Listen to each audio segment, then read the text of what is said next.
Okay, let me pivot to the next part of the process. So I want to do a little bit of just quickly, firstly. So I have put in here, so just to remind everyone, if you go to Classroom, you've got monthly recordings. And if you go to the monthly recording, the one that's at the top, obviously, when I add the ones today, it won't be at the top, but it's at the top at the moment, is the one, Chaz, that you were asking for. There's the recording of the one, and there were a couple other people asking earlier. And I've also just put some written details below here. So it's all in just in one place. You basically got it. And there's even a breakdown between what is core, what is 10x Elite, and what is Legacy. So it's all there, just to make it easy for people. So I just wanted to start with that.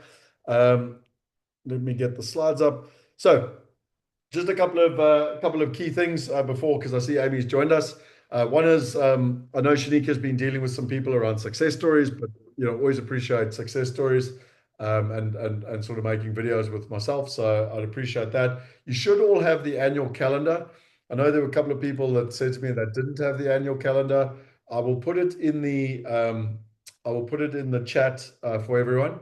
But equally, as always, if you go to start here and you go to resources, it is in there as well. I'll actually put it in a couple of places. If you go to get set up, it's also in here, there. So the point being is that it's there for people so that you can just plan your life in terms of the whole year ahead, basically.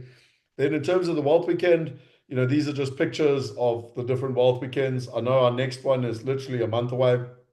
So it's the 18th to the 22nd of March. And for me personally, I've said this so many times, but it's literally the single biggest thing, that the difference between people that succeed at the mastermind and those that don't, or certainly accelerate themselves, are the ones that come to the Wealth Weekend. So there's all the benefits. If you do want to chat to Shanika or Alex or myself, reach out. I know there's a really nice group of people coming already, so really looking forward to it. But the single biggest reason that people come is actually building trust. So it's about meeting face to face. So those are the dates, now in March and then again in October. And then finally, if people are keen, I know a number of people said to me, Scott, I'm really interested in the journey you've been on for 2 years. So we have added an addition. We will leave Sunday lunchtime, and it'll be Sunday afternoon and evening, Monday, and then people can go home on Tuesday. Where we were doing a personal growth and self-exploration journey. So if you are interested, let Shanika know. I'm actually not 100% sure on the numbers with Shanika, but the point, we can't have too many people. But I just want to make sure people know about it. If you are coming for the Wealth Weekend, I would highly recommend that you join us in this process afterwards. Then I know that there's 7 people that are coming, have asked to come to the Investor Summit. I currently only have five tickets, but we are trying to get 2 more. But if anyone is interested, let us know. Again, we've got an awesome group of people going, so I'm really excited about that in terms of the process. So that's in September. There's a little picture of me from last year. And then we're aiming to do an American buyers trip after the investor summit. So if people want to do an American buyers trip and come and see the data centers and see the industrial buildings and meet the partners on the ground, then again, let Shanika know. Um, I think, sorry, I'm not sure. I think it was Ben asked the question about the Wealth Twin. I'm actually sitting with Jaco right now. So yesterday, today, and tomorrow. So that's what we're going through in terms of finalizing and planning this. So I'll let you know as soon as I know. And then the last thing I wanted to just share with you before we pivot to Amy, Millionaire Mind Intensive. I don't know if you can see it. And it really was an amazing course. So there are 2 options. One is you can attend live in Johannesburg. I've done a lot of training around the world, including with the best of Tony Robbins. I think I've done 4 or 5 Tony Robbins courses. This was at that level. So and when you're in the room, I found that it was extremely good for like an energetic release. It's very hard to explain. I'll go through the lessons tonight in the fireside chat, but actually it's more about immersion. So there are 2 options. There's a live event now in Johannesburg. There's an online event in March. I am going to get the details for you on the March one, and I'll share them as well, so you can do it online. I'm not sure how online will work compared to being live, but I found this incredible around some of the basics, but very important fundamentals around finances and everything else, and actually quite a few limiting beliefs that I had. and conditions, etc. So anyway, I'm just saying it's there. I mean, I personally, thought it was amazing. And if you can't make it this weekend and you want to go and you're in South Africa and you want to go, they're going to do another one in April. And I know Cynthia also asked, they got them around Europe and stuff. So I've actually asked the team to get me a link so that I can share all the different events with you. But I would strongly recommend doing the 3 day thing.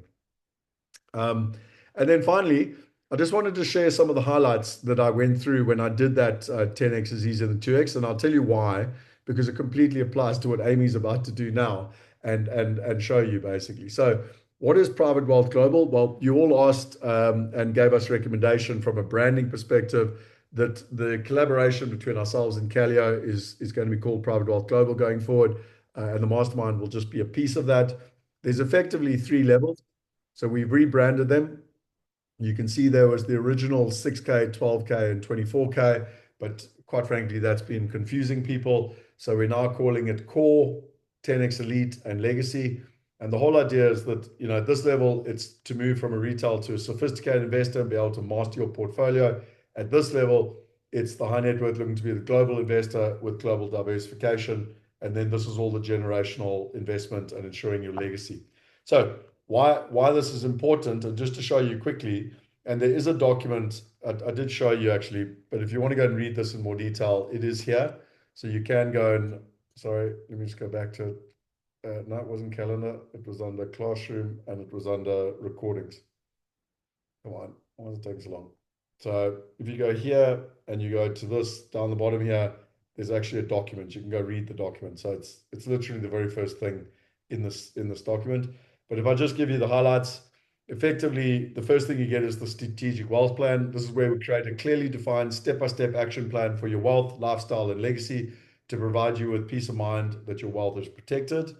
The second thing is world-class investment access. This is where you get the right information and connect you with the right partners, the example of Calio and what Anthony's just taken you through to help you secure the top returns safely and simply. And then finally, the smart investment system. This is where we work with you to set up a predictable system to get you investing like the top 1%. So that's the idea with core. Everyone comes into core because, like anything, you need a good core, you need a good foundation to build a decent building. And we basically follow the 9-step process. So nothing's changed from everything that we've been doing for the last 3 years. We're just enhancing it in terms of that process. So at a core level, and the way I summarize core is it's really about the systems and the partners. It's about implementing the systems and it's about having the partners. The next level is the 10x Elite, and this is really our flagship, and it's all about implementing the 10x principles. So the first thing is the 10x execution coaching. So this is where we install the 10x investor operating system, identity standards, scorecards, accountability. So execution becomes inevitable and you can follow through. I want to show you quickly what that looks like. And there's a second part to the 10x Elite Inner Circle and the Vault. So this is where you gain access to the private execution room curated resource libraries, prompts, playbooks, templates, shared wins, etc. So you never get stuck as you compound momentum. So what we've done is I've actually gone and built a whole program here, and there's 19 of us that are on the journey at the moment. There's space for one more, to be frank, but this is the 10x. So we effectively got start here and just explains what it's all about. And then there's this document that I've shared with all of you. So if you want to do it on your own, you can go and do it. I've given you, effectively a high level overview of what we're going to be doing over a 12-month period. So as an example, Chaz, the question you were asking, like this is a high level overview of what we're doing, but I'd love to chat to you one to one and we can kind of go, where the hell's my mouse gone now? So I've lost my mouse. Where's it gone?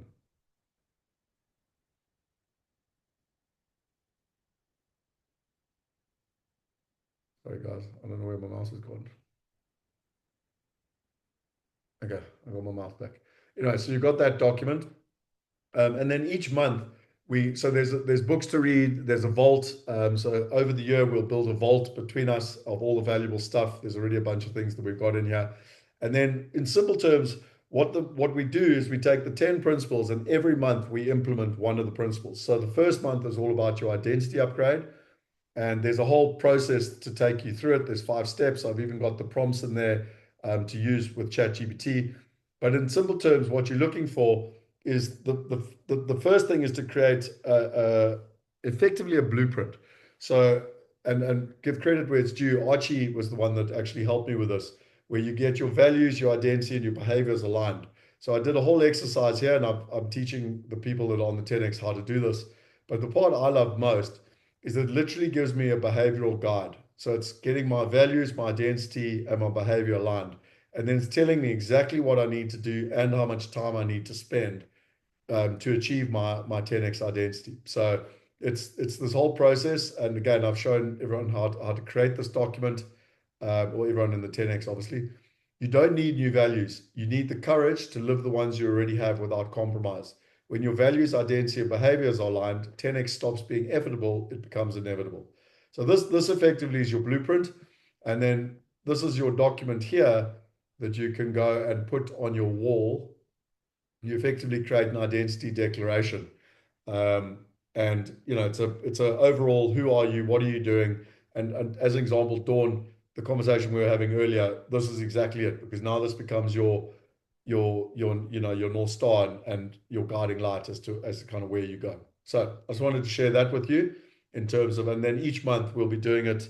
I think actually someone was saying, Nirvana, we were talking earlier about the next month. Literally the next month, so the month of March, will all be about subtraction. So it's about what are we removing, and then month three will be about letting go. So you can see the 10 principles being implemented, and then a final integration. So that's the process.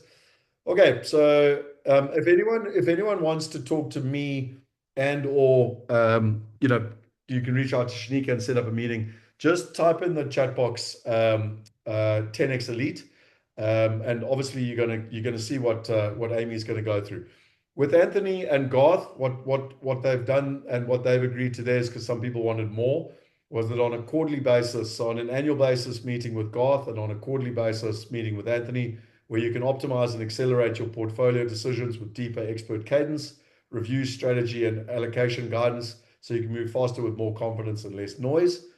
And then the final piece of the puzzle, which is the one I'm super excited to share with you today with Amy, is where family wealth is the last taboo. And I'm going to go into this in more detail. So I'm actually going to go forward, because I'll come and explain this more. But this is all about the whole process of how do you actually take the family forward. So Amy guides the key interventions, the value alignments, the communication systems, the education to create stewards of wealth and clarity on structures, so your family can manage wealth with purpose, unity, and confidence for generations. So that's the idea. And as you can see, at this level, the 10x Elite is all about implementing the 10x principles, and it's the execution environment. So you've got core, you've already established yourself. Now it's about the execution environment, and the whole 10x. And there's three parts to it. There's me and the 10x implementation, the one-to-one coaching, and the elite group. There's Anthony and Garth with regards to the finances, and there's Amy with regards to the family planning, etc. And then the final piece, which I'm not going to go into the detail, but for those people that qualify and want to go just directly to the family office, then the legacy is just at that level. And again, I'm not going to go through that today, but that is a solution for people that just go directly to the family office in terms of the entire process. And that's where it's actually done for you in terms of the process. So hopefully that gives you a quick summary, and you can understand how it all fits together in terms of the process. I will put up a survey like I always do. It's always useful to fill in the survey.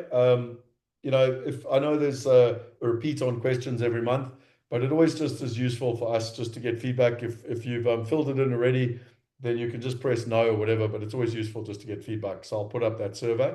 But without further ado, I want to hand to Amy. Now, a bit of a story with Amy. She actually was introduced to me by one of our mastermind members in Judy. And it was really, really interesting, because one of the biggest challenges that we've had with regards to where we go is that a lot of people came to us and they said, within the mastermind, they said, look, we need help with our family. How do we, communicate with our children? How do we set up the right structures? How do we make sure the communication is working in terms of that process? So there's two things I wanted to read you here, and then I want to hand to Amy. The first is that the family wealth is the last taboo. We don't just talk about money, we skirt around it with our friends and find it even more challenging to raise our children. As couples, we can't agree on how much is too much, and we may battle to integrate wealth into our own identity. The Family Wealth Survey is the perfect tool to help your family navigate these complexities. It's a simple to use and confidential online questionnaire which provides your family with a map to help you navigate your future with wealth. Once you and your family members whom you nominate have created the survey, your unique map will provide you with the specific interventions which your family will benefit from. Examples of this include, but are not limited to, values clarification exercise, the implementation of communication systems, educational interventions to create stewards of wealth and understanding of the structures around wealth, trust, etc. These interventions enhance your family's ability to manage the wealth through the generations. We aim to tackle concepts like entitlement, how to handle partners who marry into the family, and defining purpose of wealth and the defining purpose of wealth. By tackling these discussions head on, you can set your family up for success. And so, without further ado, Amy, I wanted to welcome you up.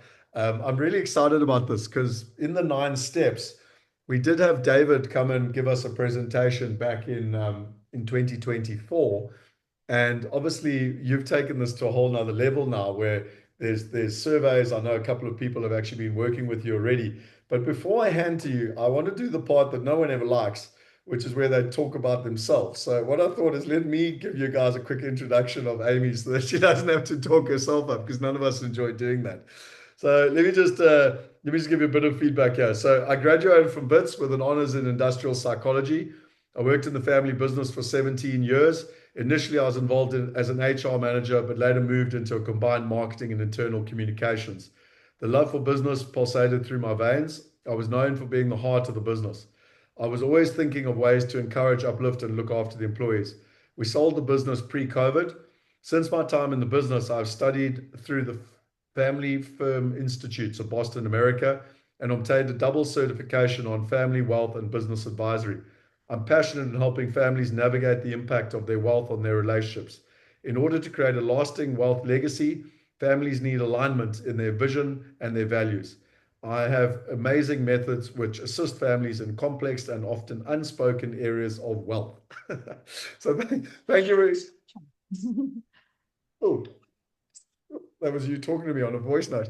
Anyway, so without further ado, Amy, that's enough from me. Hopefully, I've tried to just summarize for people how it all kind of fits together and why it's important, and particularly in the 10X Elite, why yourself and Anthony and myself are trying to help people go to the next level.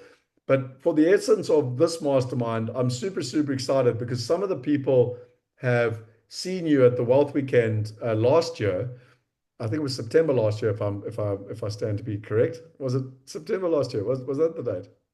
Could have even been March. It might have even been March. It actually was March. Sorry, it was March. It wasn't September. It was March last year. So it was a year ago. And Amy and I have been talking for a while about the fact that most people that I talk to in the mastermind want a solution for their families. And it's the question of how to do it. And so, without further ado, whatever, I can't talk anymore. I'm going to shut up and hand to Amy, and she can actually share with us how to do it. That's amazing. Thanks so much, Scott, for this amazing opportunity to be here with you today. That's great. I'm really excited. And I think it's just incredible that Scott has created this place where really he's putting families on the map and saying, this is something we need to do. We need an intervention that can assist families because ultimately they're key for this multi-generational wealth success. So what I'd like to do now is just share my screen. Okay. Right. So basically, I created the Family Legacy Bridge because of I was going to say, just get into PowerPoint. But anyway, we good? We good? Can you see that? All good? Yeah, Okay. perfect. Great. So the Family Legacy Bridge has really been created for this purpose. I love what Scott's doing around your own individual development and understanding where you're going. And this then literally works off it perfectly because it takes your family on that journey too. It's really about defining your legacy and it's preserving more than your wealth through the generations. And I think the discussions we did have in NASNA really were speaking about what is wealth and how do you define wealth? And traditionally, this is really about your assets and looking after them. And that is totally important. And there are structures and systems in place to do that. But Jay Hughes, who's a key thinker in the field, really talks around like what the different elements of wealth. And I'd just like to quickly recap on those elements of wealth as not just being your financial capital, but also your human capital, which is your family members. Do they care for one another? What are they? How are their physical and emotional needs? We also look at intellectual capital, which is, does your family have mechanisms to learn together, to grow together? Your social capital is the relationships your family have with each other. And then you have your spiritual capital, which is really you transcending the individual and you're going to this greater good, the bigger picture feeling. So if you look, and then of course you've got your financial capital. So it's very important when framing this family wealth, it's really important to understand we're looking at it in different levels. It's not just around your financial capital. We need to understand where your family's at. How are the individuals, working together? What are the relationships like, etc.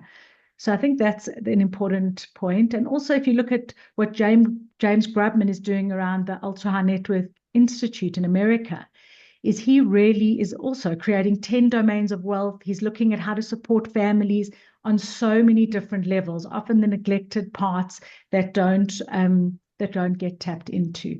So if I look now at what advisors traditionally have focused on, you're really looking at tax optimization, estate structuring, your investment strategy, trust and legal frameworks, and your insurance and risk management. And that's key and critical. But what I'm suggesting is missing is really, what do the family need? And if you look at that, we want to talk about values and vision. We want to talk about open communication. We want to prepare the next generation. We want them to be confident. We want different family governance structures in place. How do we meet? How do we discuss things? How are decisions made in our family? And really creating a shared sense of purpose. And I think what's critical is that there's a slight movement in the nuance between I as the wealth creator and me and we as the family. So you really want to move from I've created the wealth and I'm the custodian, I've generated this wealth, but now we as a family, what are we going to do going forward? How do we create this shared purpose? Because often there's a disconnect between a founder and the generation. I mean, it's called the next generation, which in itself can be limiting because they next after the founder.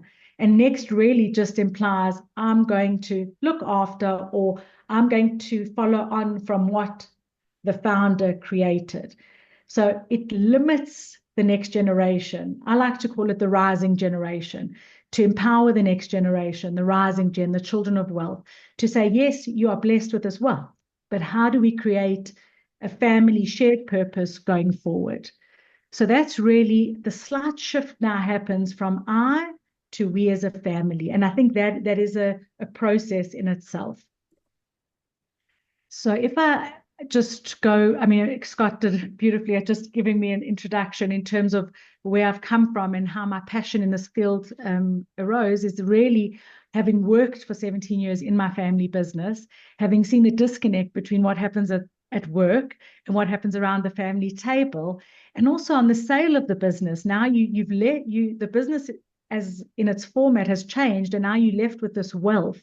And how do you maximize this wealth? And how do you make sure that it's passed over to the next generation, to the rising gen? So my approach really is understanding each family member's unique perspective, identifying alignment and divergence within the family, and then very importantly, creating practical roadmaps for communication and governance, and really preparing the next generation with confidence. I think a very important point is often we tend to not talk about our wealth. We don't want to acknowledge the wealth that we have. And in doing so, it unintentionally disempowers your children, because by not acknowledging that there is this tool, available. There is this resource available to you. The children of wealth are not necessarily equipped and taught and educated on how to manage that wealth. So by keeping your wealth separate and not part of the family, you almost create a sort of, it is like the children do not have the tools to necessarily to look after that wealth. So my suggestion is that as children are growing up, it's not about creating entitled or spoiled children. Rather, it's about acknowledging a blessing that we have and saying, how do we use this to extend out, to create more wealth and to have impact on the community, and how do we go about doing that?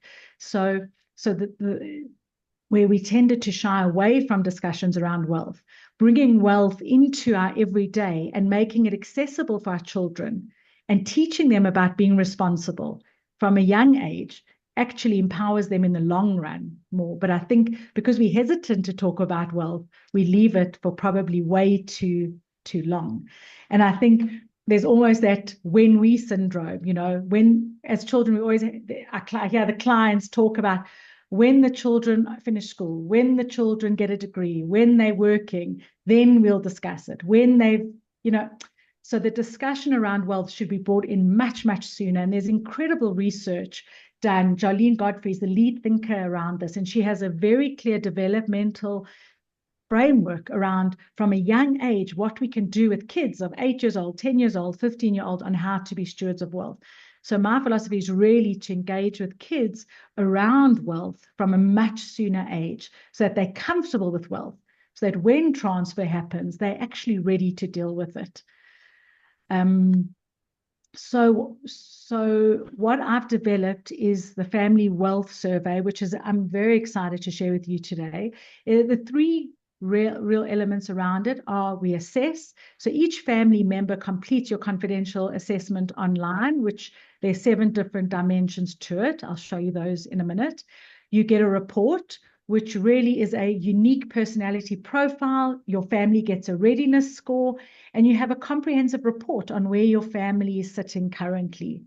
And then finally, I give a practical 12-month legacy plan, which is like a clear guide of what your family should do in the next 12 months in terms of addressing the key points that came out of the survey. So if I take you to the next slide, basically we would discuss who is going to be invited into the space, and obviously the more people involved, the better. And you want everyone will get a unique access code. They get emailed individually, they get the unique token, they're able to access the assessment, and then again you get analyzed, you have a readiness score, and it leads to the 4th point, which is your legacy plan, which is what is the actionable outcomes. It's really a 15 to 20 minute per family member. You can stop it auto saves. It's completely confidential. Family members don't have access to different members' reports, but it all feeds into the greater scheme of the report. When we're setting up the survey, it really talks about the key in doing this, and it's important that everyone understands the different generations within wealth. So you have your founder, who I refer to as your primary wealth creator, who's referred to often in the industry as G1. Today, there's the boomer generation, which there is trillions of dollars that is being transferred in the next 15 years from boomers to the next generation. And your boomer or your G1 is your primary wealth creator. You then have children of wealth, which are, like we spoke about, G2, as I like to call the rising generation. And then you have those the grandchildren, who would be called G3, and so it goes on and on through the generations. But it's important to set up your survey because you're going to be commenting on how the primary wealth creator or your G1, the whole philosophy around how wealth is managed is through that lens.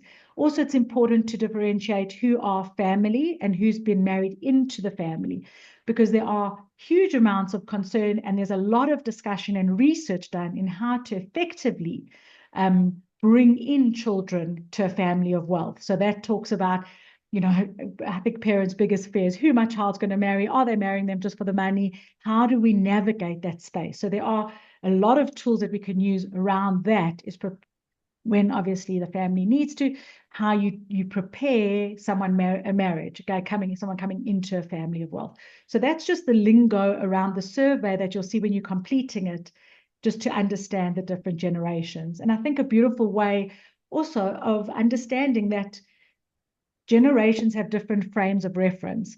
So I love James Grubman talks a lot about strangers in paradise and immigrants to the land of wealth, and the children being natives to the land of wealth. So if you look at an immigrant who moves, let's say, from Europe to America, the G1 is the person that goes, that builds, that puts their head down, that works, that creates the wealth. They're like an immigrant who's come into a new land, and they have reference to the traditions and the philosophies of their homeland in Europe.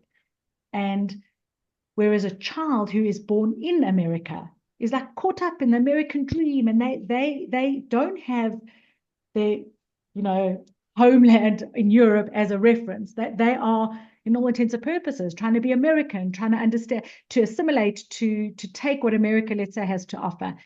And I think if one can understand that children of wealth, when they're born into wealth, they have a completely different frame of reference to the founder. And by accepting and understanding that, we can understand that these children, we're not trying to create entitled, spoiled children. We're trying to understand how to engage with them with wealth, because their frame of reference is different to G1. So for me, that's like a very, very useful analogy, because it reminds me of where the children of wealth are coming from. I also like the idea that the rising generation really are often, the founder has a huge cost, a big shadow. They're larger than life personality. They've got relationships. They've established themselves. They've succeeded in life. And often children are born into that frame, and they're often in the shadow of the founder. So it is often about saying, how do we empower children of wealth to find their love of work, their purpose in life? So those analogies for me are so useful when dealing with family wealth. Now, I'd just like to sort of take you through what the actual assessment looks like. You've got the assessment on the left, and then it starts off, it's got 7 different spaces, dimensions. You've got biographical information, which I was talking about in terms of G1 and G2 and where you fit. Then it's got communication and governance questions, family values and vision, wealth management and financial literacy, your next generation preparedness, philanthropy, and then your closing thoughts. So that's a snapshot of what the assessment will look like, with the 7 key areas, dimensions that we'll deal with. I then have now just given you examples of what it looks like inside the assessment. You've got biographical information. It's really just clicking and then submitting your answers per section, your biographical, your communication, and wealth. And all these questions are designed to understand where your family is at. What are you experiencing currently in your family? And then ultimately, we get a unique family report that is generated from all the submissions. And as I've said, you get a readiness score, you've got strengths, you've got key areas to grow. It's very clear where your family is sitting at. It's a beautiful insight into a family. And it creates an amazing opportunity to have these often difficult discussions. And then finally, we've got the legacy plan, which I've just taken an example of what a one-pager will look like on the right, which really shows you like step by step, what your family will need to do. So what do you gain? Sorry, sure. No, I just want to just jump in there. If you're going to talk about it, then tell me to shut up. But I think you're about to go with what do you gain? Because my understanding is once you've got the report, that's what you use as a tool then to facilitate the family communication. Is that correct?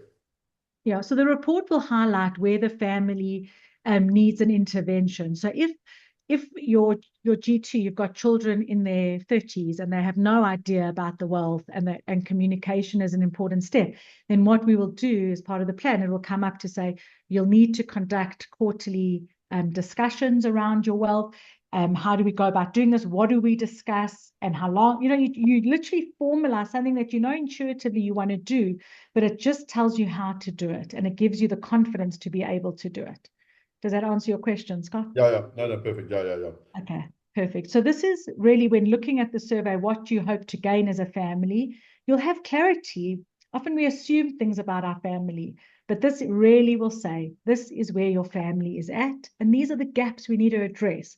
Because if we don't address those gaps, it will impact ultimately the transfer of the wealth. Because transfer of wealth is going to happen. It's just a question of whether it's going to be in a crisis situation or whether we're going to plan for it. So the clarity helps you prepare for that transfer.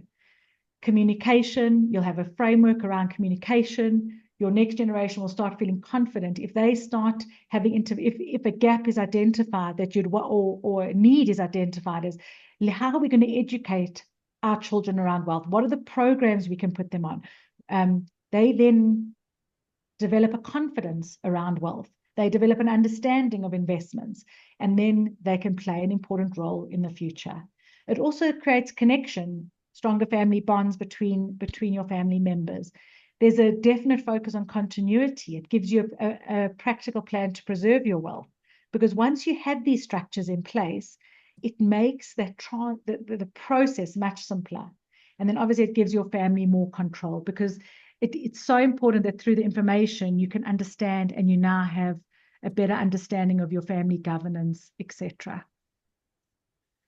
And that's really an overview and a snapshot of what you will go through with the Family Wealth Survey and the Family Legacy Bridge, defining your legacy and how to make sure that we set it up for success going forward. So I just wanted to check if there was anyone that maybe had any questions around the survey or.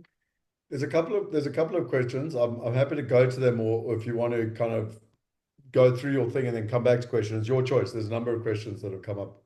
Okay, maybe I think we can deal with the questions, because that's really what I wanted to cover, Scott. Okay, so Marina's asked the question: having inherited without any of this work is so important, and yet how do you navigate with families that don't want to talk? Sorry, Scott, I lost you there for a sec. Sorry. Sorry. So Marina was saying, um, I would sneeze at Bless you. exactly that Bless time. you. Having Yes. inherited without any of this work is so important, and yet how do you navigate why? Sorry, how do you navigate with families that don't want to talk because of dysfunction? So I think it depends on where the family are at in their wealth creation, because if you're coming for an intervention at a later stage, you take a different approach than maybe the family wealth survey. I think you'd have to deal primarily with the founder over a number of sessions, to see how you could engage, what interventions would be comfortable for the founder, understanding scenario plannings if you don't do anything around your family wealth planning. What is the cost to that in the long run? So yeah, this really is a guide when you try when you yeah when you at an earlier stage of setting up your wealth. I think there are different interventions that I can do with founders specifically, when there's a bottleneck or a challenge around that. Yeah, and I think something else that well, certainly I think that people benefit. I'm sure most people have kind of gone through this at some level, but also by having a third party, it makes it so much easier to facilitate the conversations. When it's Sure. you trying to sit with your son or your daughter or whoever, it's a much more, even your wife or husband, whatever. It's much more difficult to do it versus, hey, we're going through a process. This is in the best interest of the whole family. This is to help everyone win. And the nice thing is that the survey creates the environment to kind of like break the ice, or if you want to call it that. And it also gives the tangible data. But then with your experience, and again, something you didn't talk about, which I'd appreciate, Amy, is if you could talk about the 4 years you did studying this stuff, because it's you tend to drop it in, and I know what you're talking about because I've met you and we've spent time at the Wealth Weekend and all that. But people mustn't take for granted that not only did you come from a background where, as you say, you were in the family business, it was sold, there weren't that many conversations around it, and actually created quite a lot of hardship within the family. I know most people would love to have money as their problem, it's the other way around, where actually there was too much money, not knowing how to deal with it. And because of that, you went on this journey to America. Please tell us that story because I think in some ways it ties in with Marina's thing that the one of the key things here is to create a healthy environment because if you don't do it consciously, it can become unhealthy very quickly, even without trying.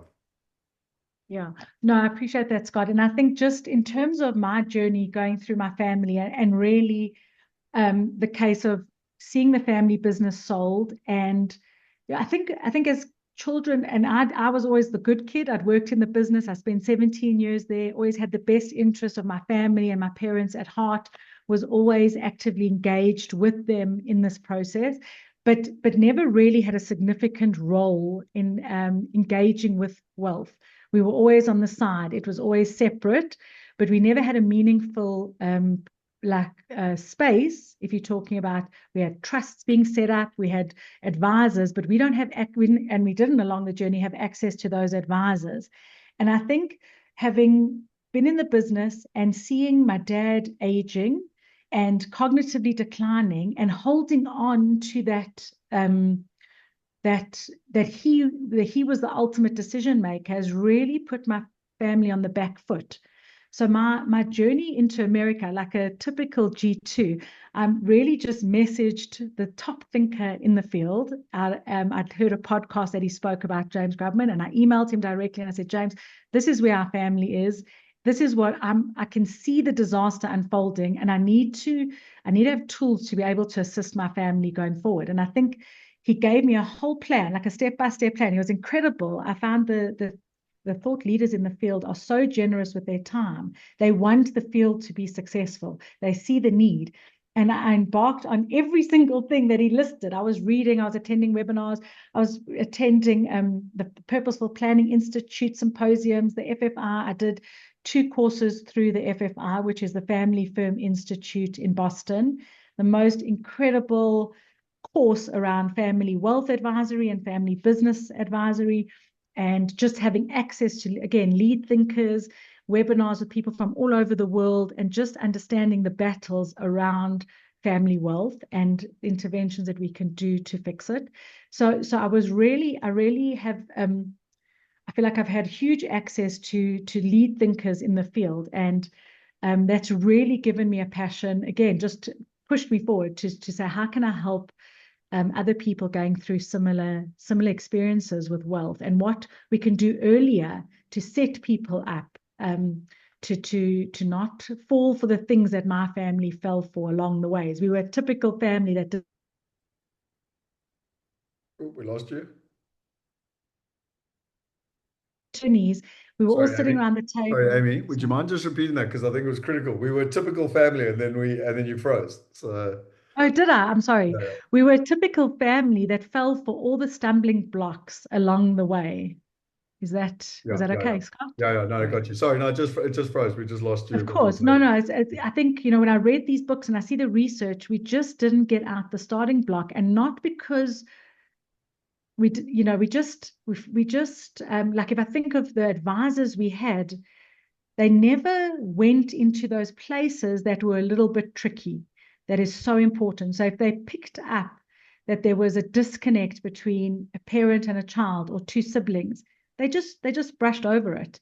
But those issues, because they weren't dealt with, fester, and they have huge impact in the long run. And I think having the skill and ability to sit down and say, okay, let's put that out in the open and let's deal with it. You're far more likely to have benefit from the advice that you're given, because it's not only about structures, it's about the people around the table. And as long as you can acknowledge that and engage with it, that everyone feels they have a voice and a place, you can definitely, have a better success rate with your wealth transfer. And tell us just a little bit more about the journey. So you went and learned from the best around the world to solve your own problem. And then it was actually interesting because you and Judy were talking. You guys know each other through a very successful women's network. And then you noticed there was a gap in the market here. And to my knowledge, I don't know if I'm allowed to mention the name of the bank. I'll let you decide if you want to mention them. But you started Yeah. working with one of the private banks and trying to help the clients because you'd done it for yourself and then you started helping others. And I Yes. just always think Yes. it's really valuable for people to understand the context of where you come from, because you haven't read this in a book. You've experienced it yourself personally. You've then learned from the best, and now you're helping people implement the best Yeah. principles. So I think as a child of wealth and feeling quite disempowered in the structure that my family has, if you understand the wealth transfer that's about to happen from boomers to the next generation, the client, you've got an institution, whether it's an investment house, whether it's a bank, they have G1 or the founder as their primary client. And what's going to happen is when these clients pass away, when children inherit wealth, they automatically move to another investment house, someone that they have a trusted relationship with. So there's a huge gap in the market because investment banks and houses are at risk of losing their biggest clients when this wealth transfer happens because they don't know the children. They don't know generally the partner or the spouse. So I did a lot of work with Investec around how do we know and engage with the next generation? Because they don't have a seat at the table, but yet they play such an important role. So that's really where the industry now is seeing this gap, is saying our client is not only one person. It's got to be how do we engage with the partner and the next generation, because crisis happens. And when crisis happens, you're on the back foot. You don't want to be in that situation. Often you get women in their 70s or inherit, their partner passes away and suddenly they don't actually know how to touch sides. We want to be able to prepare the family for this, for wealth, to understand the players in wealth. And I think that children need a voice. They may not necessarily have a voting right or a say at an initial stage, but you've got to be able to have a voice because you ultimately are involved in the wealth in the long run, but you have to get the skills sooner than later. Does that answer your question, Scott? Yeah, no, I think so. Well, it's very much within that proactive environment, in terms of where we're looking at. Max asked a question here, and it's an interesting one. You know, how much wealth is needed to make it worth going through the process? So, how would you answer that? So I know there's like a lot of studies, just to introduce that answer, is there a lot of studies on how when are you wealthy enough, or at what point does wealth not matter, like that you can consider yourself um comfortable. And I think there's a very small threshold, I think it's $75,000 a year, let's say, um that really beyond that, wealth doesn't make much of a difference in your life. It doesn't add much more. You've got your basics. You don't, we all grappling with the same things. So I do feel that the skill around money, dealing with money, is what any family can find useful. Especially, you don't have to have the wealth yet. You could be on a trajectory. It could be a young family starting out. But if you can put the systems in place that this is how you want to deal with your wealth, then you're better prepared as you create your wealth. So I think the skills around communication, around value clarification are applicable to almost any family. Yeah, no, that I mean, I don't know, Max, if you tend to agree with that, but funny enough, at that Millionaire Mind Intensive that I was there this weekend, basically how we behave with our children and everything, that they not only learn the habits, but it Yeah, instills the communication and the conversation, which 100%. kind of leads through into Marina's next question. And it's how young, Marina's boy is 11, my son is turning 14 next week. When and how, because in this mastermind, I think we've got everything from, young children, right through to people my age, and, whatever. And I think what I'm trying to say is obviously there's different ways of approaching it, but if you wouldn't mind kind of let's give us three scenarios. And by the way, Amy and I haven't prepped this, so I might be asking questions she doesn't know the answers to. Okay.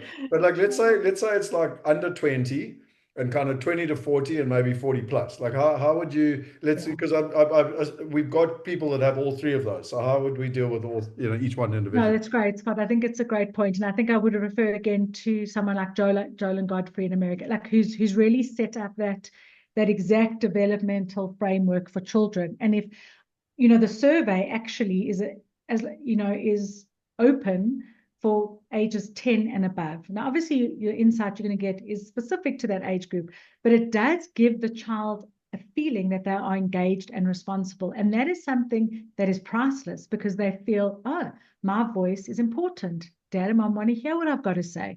So I do think that involving kids at a younger age is important. If you look at the age group around, 10 to 20, as Scott has said, that there are so many different things we can be doing around educating our kids. It's the discussions we have when we go shopping with our kids and we're going to go do the groceries, when they ask us for something they want that everyone's got. How do you explain the value of something? I know there was a great story a friend told me, like she wanted to get the new tackies. I think she was 13 years old and everyone had got the latest tackies.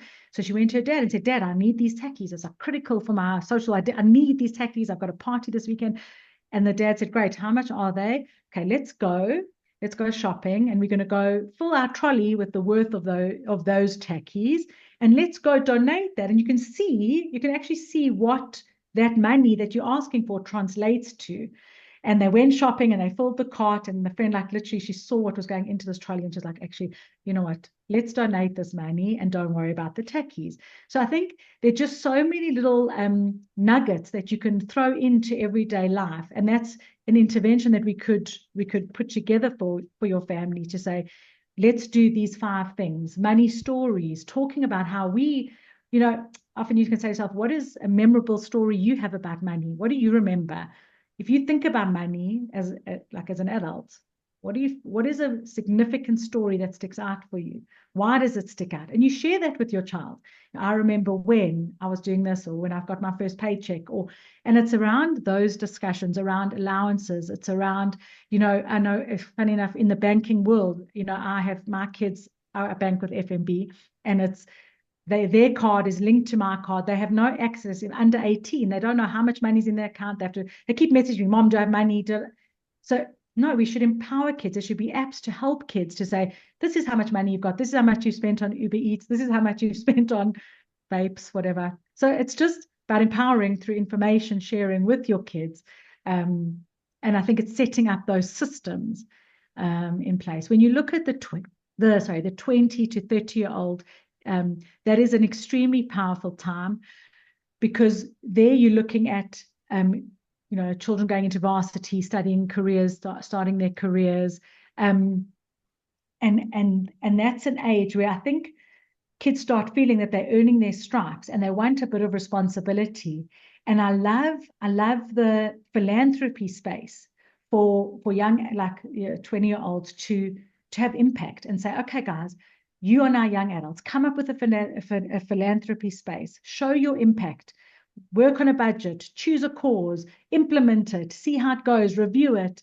Because that's a great method to, number one, uplift our community and our world, but also that kids feel that they have autonomy, responsibility. They can prove to themselves. They can prove to you that they are engaged, that they're stewards, that they can be trusted. Because often it's like, I have a lot of clients in their middle age that are saying, when are my parents going to trust me? When are they going to believe that I can do this? So I think if you do the building blocks along the way, you start feeling comfortable that your children are not just there to splurge your money. They actually want to do good with your money. They want to meet with investment advisors, hear what's happening, and learn to make those decisions themselves. And then obviously it's also about, are they meeting a significant life partner? How does that impact their philosophy around wealth? What is it going to do to their life standard? How does it assist them? I know there was, as an attorney, I know a client was complaining that as they were engaged, the fiance had to go, who was marrying into wealth, had to go and sign thousands of documents. I will not have access to this. I will. And that was the welcome to the family, as opposed to, comes to the... That must be a very fun way to kind of get involved. Yeah, exactly. Please sign here, sign here, sign here. You're giving up your right to everything or whatever. But yes, you can marry my son or daughter. But how we bring in, significant others into the family tells so much about it. is it so bad to say, welcome to our family? Yes, you may, as a family of wealth, you may have your first home we may assist you with, but we really don't want to impact this, and this. And having those honest, open discussions, because so much hurt can be done up front when we're signing documents and actually not just talking about the elephant in the room. Everyone's thinking about it, but let's just have the conversation, and we'll give the skills on how we approach those different scenarios. Um, yeah. Can I just say something to that? This course that I went on, this Million Mind Intensive, which by the way they've done to like over 1 million people around the world, Oh, and wow. and it's a 3 day course, but like the best part of 2.5 days is actually reprogramming the beliefs and the conditionings that our parents buggered us up with. Okay. That's exactly Like, right. and whether it's positive or negative, it's both. Okay. Like, and so Yep. what I'm hearing you say is we could have saved 1 million people's time, energy, effort, and all the hassle that comes with it by, as parents, being proactively managing the conversation, and I Yeah. think, like I always laugh. My mother always used to say to me, money doesn't grow on trees. And it was Hannes Dreyer that actually dispelled that, because money is paper and paper comes from trees. And I just wish I'd known that when I was 8, because I would have retorted every time. No, it does. Look here. It's Exactly. Exactly. It's exactly. I think we assume a lot as parents, and we don't want to talk about certain things. We don't know what it's going to create. I think we're so scared to create entitled children that we don't want to say, talk about money. But yet, in our behavior and what we're doing is so related to money. And I think it's just about that, like creating a safe space to have those discussions, acknowledging things. Yeah. So do me a favor. There's a bunch of people that have said, how do they get in contact? So just type in family legacy if you're interested. So just in the chat box, type in family legacy, and myself and Shanika and whatever will support you with that. There's a couple of questions that I had. I was waiting to see if others had questions. I know that Alistair said, "Will you be at the Wealth Weekend in March?" And it's an interesting one. I'm probably throwing you under the bus there, but no, let's let Amy and I have that conversation, because actually I buggered it up in September. She was literally in Leiden. I was like, how did we miss that? But anyway, but if nothing else, what we could do, Amy, is we could do a Zoom session where we link in and continue the 100% conversation open further. to that. Yeah, You know absolutely. what Would I mean? love So, that. and some good news on that actually Alex Oosthuizen deserves credit for, is that, he suggested, and Amy and I had a meeting about this, that maybe what we'll do as part of the Friday sessions, where I kind of, every Friday get together, but once a month we'll come, and actually have a bit of a conversation around it. We haven't, like in terms of the timing, I think, Amy, we said the last Friday of every month. Is that what we said? Yes, that's exactly, yeah. And we haven't quite. It's more of like an interaction, just a conversation, because it's what's fascinating to me is what you said earlier about Investec, where the reason I even know about this was, firstly, we had our clients consistently asking, how do we help the children? We had no solution. And then I went to Garth, which I tend to do when I have a problem, and I go, well, what are you guys doing? And he was like, well, we are doing this for that exact reason. Because he was like, well, if we're not empowering the kids, we lose the client, at a later stage. So, but what they didn't have, so David is a solution, but he's only available to people, like his fee is $250,000. And to answer Mac's question, it's only available to $1 billion Indian families and $1 billion American families. So it was great to get the theory, but there was no practical way to implement it, and in terms of it. And obviously, the credit to yourself and Judy. But what I'm really excited about now is that this is a tangible way, again, democratized, that we all now have access 100%. to, by using the survey, by you helping facilitate the process, etc. So I just kind of wanted to put that in context, because I think it's really important of how these things come about, and why they're important. Yeah, Um, agreed. there was a question here, there were a couple of questions I had kind of pre-planned that I just wanted to ask. So we speak about the taboo of money, and and how it sort of well, creates all these problems. How does one, in a positive way, and again using the survey and with you facilitating it, will you help us effectively create an environment with frameworks, etc., to be able to have rhythms, rituals? I don't know what the right wording is, but to create this positive environment around money, wealth, investing, etc.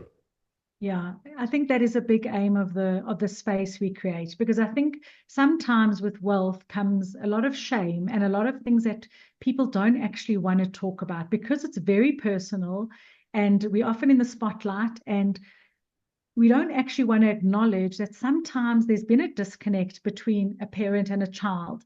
That's very shameful and can be very hurtful. And actually, parents don't have the tools on how to deal with it. They don't know, they don't want to bring it up because it's embarrassing. And they feel like, who can help me bridge this gap between me and my daughter, or me and my son, or between my daughter and son? Something's come up, something's happened. And often we don't deal with it because we don't know who can help us. We don't have the tools, and those things spiral and they become much bigger than they needed to become. So I think creating the space to just have these discussions, to be open about it, and actually finding a workable solution. It doesn't have to be ideal. We're not going to make every family a perfect, happy family, but to understand the dynamics of that particular family and how we can work going forward with that family. So I think it does just empower, and by just communicating, you're already taking a massive step forward.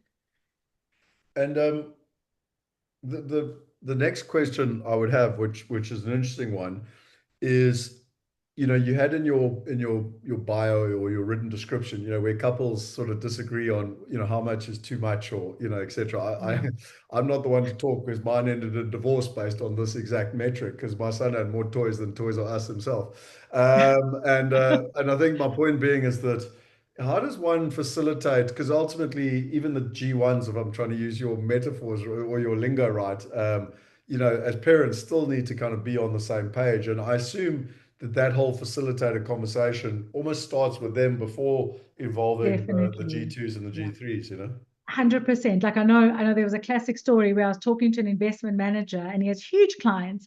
And his client just came to him and said, "Oh my gosh, I just got this bonus and I'm so excited, but I know my wife's going to blow 80% of it." So, like those comments that come out, but there's a lot of unsaid things. And I think, with couples specifically, it's so important. We come from different spaces, different histories, and it's so important to blend that, to take the best of both worlds and to present that to our family and to say, well, these are the benefits that I got in my family. Let's pass them on. And your partner can say the same. This is what I've learned. Let's take that forward. So it's so important. And often just those simple things, we just don't have those discussions. Life is busy and we think that we're dealing with it, but we actually maybe creating something like as a bit of a snowball effect by not saying, how are we going to deal with birthday gifts? How are we going to deal with X, Y, and Z? And communicating it and being held accountable that that is what we're going to stick to. I think it is very important that couples give themselves that space. I know there's a company that have developed these amazing cards around for couples that you can use to engage with those key discussions. It just makes a fun way of having difficult discussions, making sure you have the time for those discussions, etc. Yeah, that's amazing. Just two comments because I'll keep going through questions. When we did this at Wealth Weekend, Amy was like, I've got I can't remember exactly, 30-minute, 40-minute presentation, and then I'll take a couple of questions. And about 3 hours later, people were still asking questions. So, and what Marina said here is so important. We chose not today to sit here and try and bombard you with 2 hours worth of PowerPoints, but to actually have a conversation. So if you've got any questions, please, fire them through. And obviously, if you're Thank you. interested in going forward and exploring this for your own family, then just type in family legacy. What I wanted to do, the next question I think is quite key, basically, and would be, what would be your advice if you were going to say to a family, what is the one thing they could do this year that would, really assist with this? And again, whether we call it legacy or generational transfer, or, what would you suggest someone does within their family? I really feel it's about starting the process. Don't wait. I think I can see over like different scenarios where people just wait for the right time. I just don't think there's a right time. I think sooner the better. In all these examples, just the sooner the better. It doesn't have to be, I'm not talking about huge implementations or huge steps. Just start with your mindset, start changing, start talking, start thinking, start engaging with this space because it can add so much value to your family. Yeah, and I think, one of the healthiest things I saw was from a guy called Roger Hamilton years ago. where he used to get his family together once a year to do like a vision board. And then once a quarter, they would get together. And I'm talking the husband, the wife, and the children. And they would kind of do this. And like when the kids were young, they were, I mean, at 15, the son raised $40,000 through crowdfunding and actually came to Necker Unbelievable. Island with us. But what was interesting is they were doing it themselves, whereas most people don't do that. And what you're providing is a environment to help facilitate that process, which I That think kind of is very, thing. very healthy, in terms of that. Because Yeah. it sort of ties in with what Evan asked here. If the G1's assisting with costs of educating grandchildren, should they be made aware of this fact?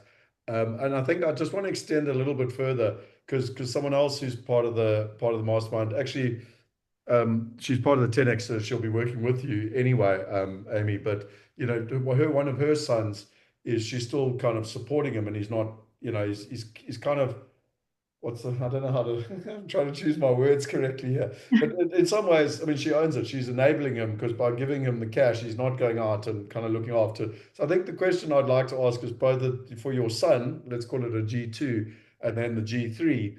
Like how does one deal with these? I suppose it's two different questions there, but I assume that this again. I mean, literally in the one-on-one coaching last week with this lady, I was like, you need to get hold of Amy because she'll help you with the conversation and how to facilitate it versus a mom and a son having a debate, or in Yeah. this case with Evan, the grandchildren.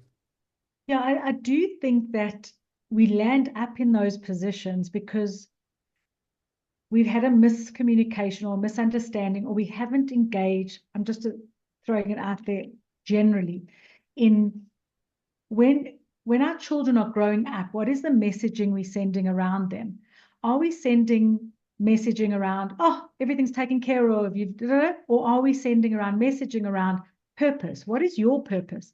Find your purpose in life. Because once children, they talk about when do you give children money and how much do you give? And the key thing is saying, don't give children too much, or let's say money, until they have firmed themselves up in their identity, who they are and what is their purpose in life.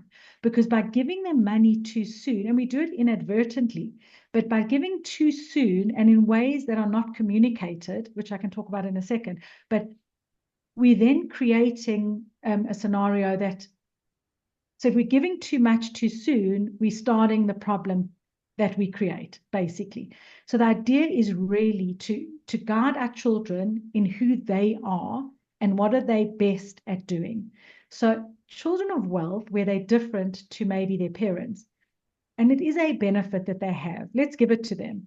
They have the opportunity to find their purpose. Often we didn't have that opportunity. We had to go out and earn a living and we had to make it work. We didn't love it, but we made it work. But the children of wealth have to find their purpose because without that purpose, they're not going to find a career that talks to them, that is fulfilling. They need to be fulfilled. Otherwise, it's going to be a money cycle of money trying to fulfill purpose. And that is something we want to avoid. So I think also, just what I mentioned earlier is about giving money. When do we give wealth? It's also when do we give it? And then the next follow-up question is how do we give it? Because the way we give money, there's an incredible book called The Cycle of the Gift. And it really talks about how parents give money. Do we say, here's your money, put it away, forget about it? Here's your money to support your life. So how do we give it? Or do we just deposit it in their account every month and we don't hold them accountable to it? So we have to own how we transfer wealth to our children. It's not a transaction. It's way more than that. It's a discussion. It's about purpose. It's about so much more than just rands and cents. Which is interesting because my next question ties in with that perfectly, which is how to balance the other side of that, which is effectively entitlement and where it almost becomes negative, so where, 100%. I think most of us, I mean, just to be clear, when we sat on Necker Island and there was 25 incredible people there, um, it was probably the conversation people spoke about almost the most, which was like all of us have the ability to look after our children. How do we create grit and resilience and the grit, sorry, grits, not git, grits, Yeah, great. resilience. We were trying to make sure they don't turn into gits. But anyway, the point being is that like how does one balance that? Yeah, no, I think, Scott, to be honest, it is we are living in history. We have never had a more wealthy, consumer-driven society. And I'm talking not, I agree, ultra high net worth. And just generally, we're in a very consumer world. We are so driven with marketing and buying and replacing that this is a challenge that everyone is experiencing, is how do we create kids that are not entitled? How do they have grit? How do they learn to persevere, etc.? And I think it's a challenge, and there are mechanisms that we can do. But yeah, I think it's something that we can discuss more. I don't know if when we go into a lot of detail around that, but it is in the nature of our society, is it's a very consumer driven. But I think creating stewards of wealth, kids who are responsible for their wealth, empowering them, giving them a voice, all help. Getting them involved with philanthropy, getting them involved with budgeting, just all these things starting from a young age assists the process. Yeah. And I think back to kind of your value. Now, I know Paula said here, can share the names of all the people you learn from, etc. I mean, I think the core here is what we're trying to do, and where the partnership with Amy and ourselves has been put in place, is that, again, in life, you can go out and do all the work yourself. You can go find all the research. You can go to America for 4 years and study like Amy did, or you could just work with someone who already has it all and can help you. Like, if I'm taught you one thing at the mastermind, it's like, hopefully you don't have to go and figure it all out. You don't have to go and become Anthony and figure out how all the financial markets work. You just partner with them. So I just kind of wanted to throw that out there, because it's been something you've been studying for a very long time, and obviously different people you've mentioned are fantastic, but this is the culmination. And to some extent, when you sit down with each family, each one is individual. Some might have entitlement issues, some might have dysfunction, some might have 100%. whatever. There's no one size fits all here. That's why I've just been trying to ask different questions so that people can see the different angles that one can come from. Yes.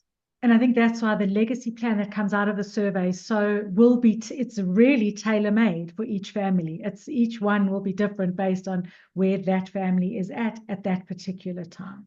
And just to sort of wrapping up then, Amy, in terms of the way it tends to work is I want to do it.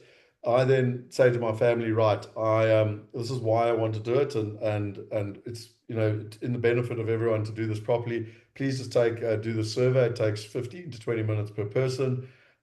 My understanding is that you meet with the primary, let's call them the G1 first, before you send it out, so you can help even just talk through the facilitation of how to send out the survey and make sure it comes from a positive perspective. Because I know, I don't want to mention names because it's confidential, but someone else that I'm part of the 10X Elite was like, oh, but my kids are too busy.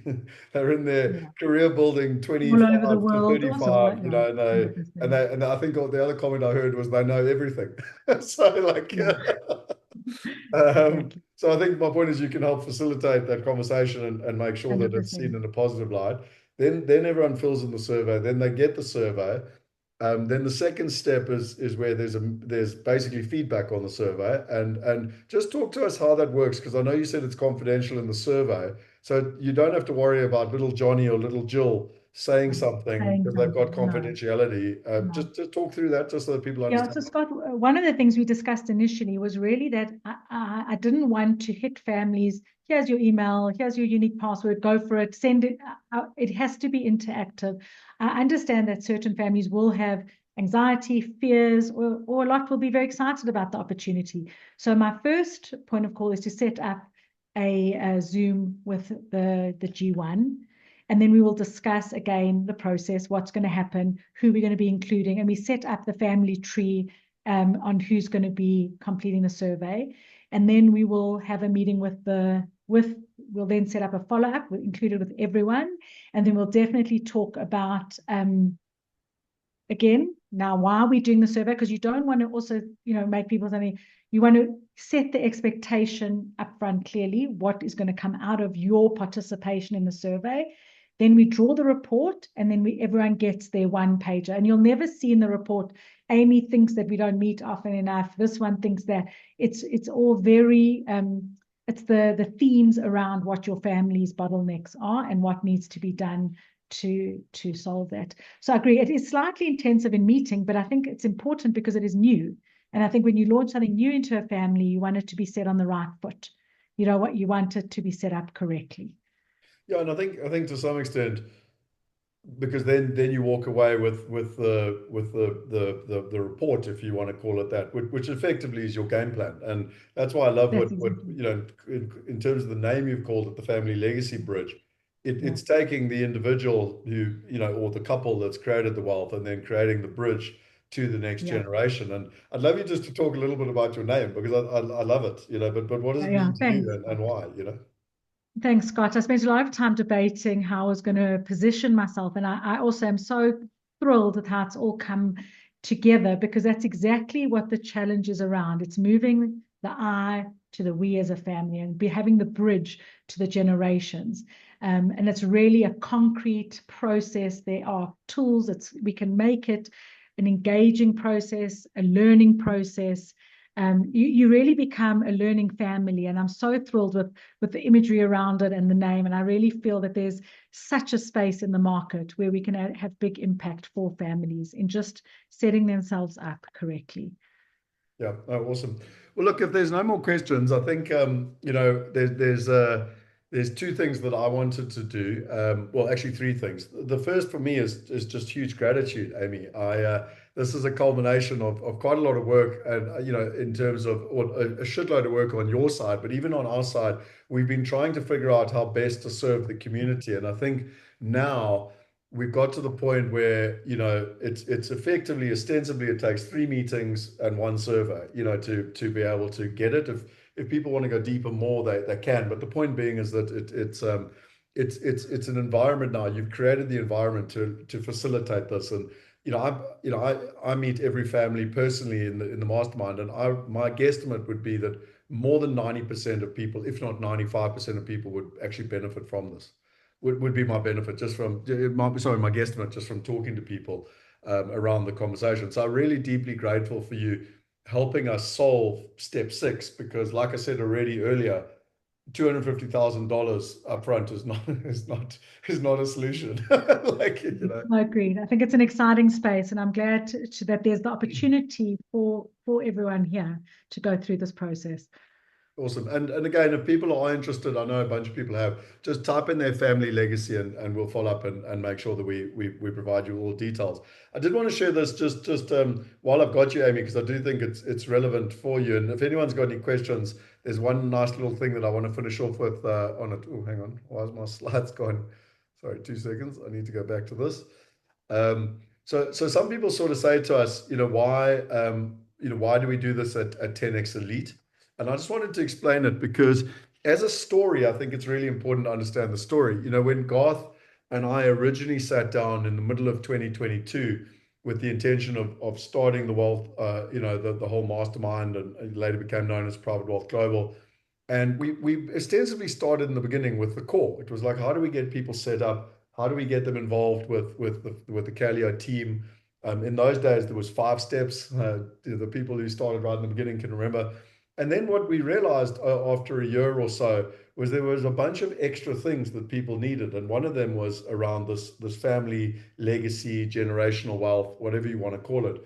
And so that was the whole reason that we effectively created a second value ladder in terms of adding this value. And one of the things that's important, and even in the naming convention that we've spoken about now, is that every person that's part of the mastermind has joined at core. And the whole philosophy is the core fundamentals and foundations of finance and investing and wealth are the same for everybody.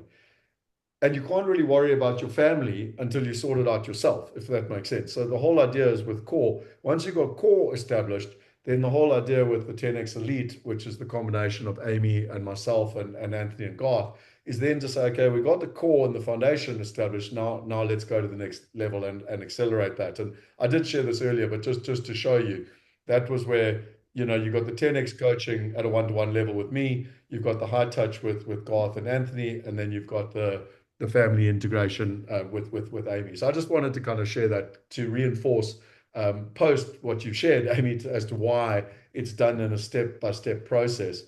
But we always finish with something. Oh, sorry, there's one extra slide there. There is the document that I didn't tell people about, and I will share this on the WhatsApp group with everyone. but it's just a breakdown what they all are and how they break down and what's involved and exactly what we've been talking about with family legacy, etc., etc.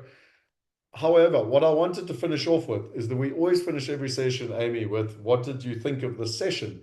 And so give us, on the count of three, one or two words that you thought of the session. So three, two, one. If you can chuck it in the chat box, I would appreciate it. It's always valuable to kind of get feedback. Um, for me, it's the word I would write up there is gratitude, because I really think this is the missing piece of the puzzle. I think Anthony and Garth and them have done a really good job. If I pat my own back with Shanika and Alex, I think we're holding up our end. But the part that we haven't been doing well at is helping people with their families. And I'm just deeply grateful for you, Amy, because I really think as we go into 2026, we can help every family now go to the next level, which I appreciate. Amazing. Thank you, Scott. Thanks again for the opportunity. I look forward to working with everyone going forward. And you've got lots of, I don't know if you're looking here, but you've got superb, valuable, amazing family, fantastic, food for thought, thought provoking, great, insightful, grateful, empowering, next generation. Thank you. This is just what I'm looking for. Really interesting, awesome, valuable, grateful, powerful, great. Thanks so much. Enjoy Okay, there you go. family. That's we do that at the end just to as your feel good factor as you go into the rest of the day. No, Thank but you, I mean Scott. I mean You're it sincerely wonderful. because you've obviously impacted a bunch of us and we're all very grateful for that. So thank you. Thank you so much and enjoy the rest. Take care. Awesome. Thanks, Amy. Cheers, So cheers. again, just if anyone wants to announce to just type in their family legacy, and we will. I know that in the survey I called it A3 Family A360, but Amy's actually upgraded the name to the Legacy Bridge, the Family Legacy Bridge. So that's everything there. And just in conclusion, as always, I'm just going to finish quickly with some admin points, just in terms of it. So one of the things that I love, and you all know that I love this picture of being in your comfort zone and where the magic happens. Well, this is about the whole identity upgrade. And I've shared this lots of times, but I'm going to repeat it. One of my biggest takeaways last year was that I keep aiming for 10x goals, and I have done for 20, 30, 40 years, but I was remaining a 2x person. And that's why I was getting 2x goals. And what I realized was the only way to get 10x goals was to change my identity to a 10x identity. And then it was Archie who was like, yes, and it should be aligned with your values. I was like, that makes perfect sense to me. And obviously your behaviors. And if your values and your behaviors and your identity are aligned, then 10x becomes inevitable in terms of that process. So I invite all of you this year to step up and to take your identity to the next level. In terms of just a couple of items, if you do want to have an accountability partner, the best place to find them is actually at the Wealth Weekend. But if you do want to reach out, people like to use accountability partners, etc., or you can go in school and chat to people. And we also wanting to facilitate a 90-day check-in. So when someone gets going after 90 days, how they're doing. I mean, I know Ben, you said in the beginning, it's a lot. You're meeting with Kalia, you're filling in paperwork, you're sending balance sheets, etc. So it's a bit like climbing a mountain. You kind of got to do it, and then it goes into kind of free fall. So it's part of that check-in. In terms of collaboration, tonight I'm going to be going through the mastermind. Sorry, I keep saying mastermind. The Millionaire Mind intensive. So I'm going to go through that today. Some of my biggest lessons and takeaways. I'll do that in the fireside chat. And then the Wealth Weekend, just a reminder of the two dates. So you should have those dates now. And I would strongly recommend it. If you have not attended a Wealth Weekend, I would strongly recommend that you pencil in one of those dates in the diary. In terms of just the mastermind as a whole and how the platform works, hopefully you've all got you all know where to find this stuff now. That's not what I want. I want to take you there. You basically go to the classroom and you've got, your start here, which is basically it's core, it's the 9 core steps in terms of that process. And then you've got all the recordings, and then you've got the 10x Elite. So, and you've got wealth going global, you've got asset class mastery, and you've got tax and structuring. So everything's here. Simple. You've got the calendar. So everything's in the calendar. Shanika's very kindly put everything in the calendar for you in terms of that process. So hopefully that makes sense for everyone. In terms of Wealth Migrate versus Private Wealth Global, just in case people don't know what that is, you basically got the Wealth Migrate platform where you can invest from $10, and then you got the Private Wealth Global platform where the minimum is $50,000, but the fees are 50% discounted. So if you are looking to do larger tranches, it all works within the same wallet system and everything in between. It's exactly the same functionality. But at Wealth Migrate, the minimum is $10. At a Private Wealth Global, it is $50,000. It has basically been mirrored on what Calio Private Equity does, and it's the same fee structure in terms of that process. In terms of the resources, I have shared this a few times, but I'm going to keep reminding you. If you go to the classroom, you go to start here and you go to resources. This is where all the good stuff is around time management, some of the cheat sheets, even down to the annual calendar, everything. I just try and keep it simple so that it's all in one place for you in terms of the resources. The book review, it's interesting. I was doing this sort of one a month for a couple of months. I'm rereading the book, so I don't have a new book to be reviewing. For me, it's all about implementation and taking it slowly. So yeah, in terms of book reviews, that's where we're at. If you do want to invite people and add value to them and get some return, I'd rather give you the money than give it to Google or Facebook. So if you want to invite people to the Wealth Weekend or to Wealth Going Global or to the Accelerator or to Know Your Numbers or anything, please just put them in contact with Shanika, and Shanika and I and Alex can follow up with them in terms of that process. It's really a simple way to understand it. If you're spending money on Google or Facebook, I'd much rather give you the money to add value to you, because it's a warm relationship already, which makes sense. And then WhatsApp, people always ask us, we are actually looking to upgrade this. So next month, I'll probably change this. Alex has given us a whole proposal, but there are 4 groups at the moment. So and they're in hierarchy. So the Wealth University is just a general group. Anyone can join it, and it's got lots of stuff in it. The Wealth Hackers is a paid for group. The mastermind is obviously just for the mastermind, and I tend to try and put stuff in there that's only related to the mastermind. And then the inner circle is for oh, I need to be careful of the name there because we've got the investment deals. So anyway, there's the 10x Inner Circle, which is the group which is just coming on the 10x Elite journey with me. I've just realized I made a mistake there. But anyway, the Inner Circle at the moment is where the deals are. And then lastly, this is a gift from me to you. But I did Business Mastery a couple of years ago with Tony Robbins, in 2011 to be exact. I spent $50,000 on it. And I also got all the digital DVDs and everything. So the entire Business Mastery is here. Some of the things are a little bit old, like they say, send, post. But most of them, the principles of business don't change. And so the stuff from Tony Robbins up front, there's 7 videos, is incredible. And then you've got 12 things around business. So for those of you that are in business, and I'm going to talk more about that tonight, because one of my biggest takeaways from the Million Mind Intensive was how to create business passive income. But anyway, there's a massive resource here that is yours. You can go and use it if you want.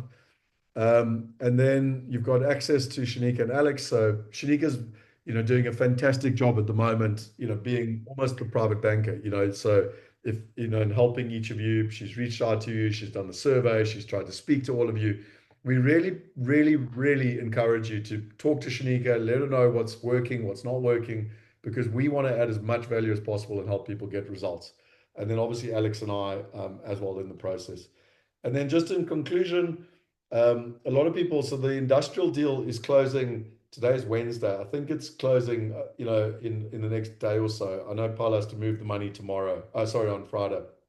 And the German deal, we're still trying to find out from Garth and Selwyn exactly the details of this. I'm worried we've missed this one because they pretty much did it over the Christmas period, but we are trying to still get a piece in that deal.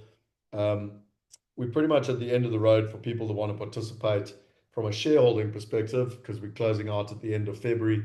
But if you do want to sneak in at the last minute alongside Calio and the other investors, then let me know. And then the fireside chat tonight is about the Millionaire Mind Intensive. So it's quite hard for me to take you through it because I've got a whole workbook of 150 pages, but I'll take you through my key learnings and lessons and try add as much value as possible. But I do repeat, there's nothing better than being in the room. This is not a course where I can go and regurgitate the info. It's actually a transformation you go through personally, which I strongly recommend. And I will send you the links. There are live courses and online ones if you want to do them. Okay, are there any questions? I think that's everything. I hope you all enjoyed it. And yeah, I think Ben, sorry, there were a couple of questions you had around the American buyers trip and a bunch of other ones, 10x, etc., even the shareholders. I suggest you and I probably just have a meeting. I can take you through it and explain it. I won't bombard you with 4 or 5 PDFs. I'd rather just we could talk it through, you know. All right, cool. Thanks, Scott. Awesome. Please just tell us more about the Kellogg shareholding. Okay, Briley, I'll follow up with you as well in terms of that. Look, in simple terms, it's the opportunity to invest within the company and Kellogg in, I can't remember the exact month now, but September, October, invested as a shareholder in the company, and it's an opportunity to invest alongside Kellogg as a shareholder in the company. So yeah, but I can follow up with you in terms of that detail. Boom, boom, boom, boom. iPhone. Whoever iPhone is that Heidi, I assume. Yeah, it's Heidi. Okay. That's always confusing for me. Okay, I'm just trying to see if there's anything that I've missed out here with anyone. Okay. Well, I think that's everything from anyone. What I tend to do now is, and we've actually done pretty well because we're on 11 o'clock, is that we'll close the session now. I will stay online. I just need a quick toilet break. If anyone wants to do their accountability, then I'm happy to stay online. So just let me know if you want to do the accountability. Please just type in there accountability, and then I'll know that you want to do it. But just give me 2 minutes. I want to run to the toilet. For the rest of you, I hope you enjoyed today's session. I really feel like I'm repeating myself, but I really feel like this was the final piece of the puzzle that we're bringing together. And the work that Amy's done, for those of you at the Wealth Weekend a year ago to where we are now, is chalk and cheese. And the amount of work she's done is phenomenal. And I'm really, really excited because it's democratized it for all of you. Just to let you know, the previous test that she was getting people to do cost thousands of dollars just to do the test. So it just wasn't, it just didn't really fit within the game plan of what we're trying to do. Whereas now she's designed the solution, which can be democratized and all of us can get access to it, which is really exciting. So yeah, cool. I'll see you at the fireside chat if you're leaving. I'm gonna have a quick toilet break. I'll be back in a minute or two.